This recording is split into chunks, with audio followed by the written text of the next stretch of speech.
วันนี้เรามาเดินขบวนปีใหม่มุกนะคะห้าหมู่บ้านค่ะพี่ชายสุดหล่อกับอาคนสวยสวยมากวันนี้ยังเลยเห็นแล้ว แล้ว นี่ค่ะคนสวยในหมู่บ้านนะคะทุกคนคนสวยๆก็จะได้เป็นใช้แรงงานยกป้ายแบบนี้นะคะ ดีที่เราไม่สวย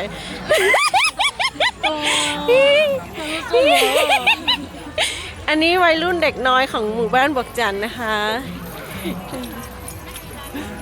ไอ้กับจุดเปิดพาเมสแต่จุดปุ๊กก็รุ่นใจมวยโล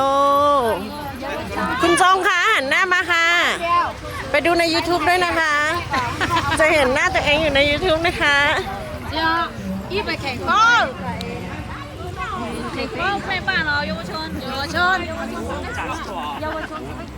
อันนี้หมู่บ้านหมวดจันทั้งหมดนะคะ ตอนนี้ยังมากันไม่ครบนะคะนี่หน้าเหมือนแม่เลยเอกสารไล่มาถ่ายไหนจะมีไม่หมดถ่ายว่า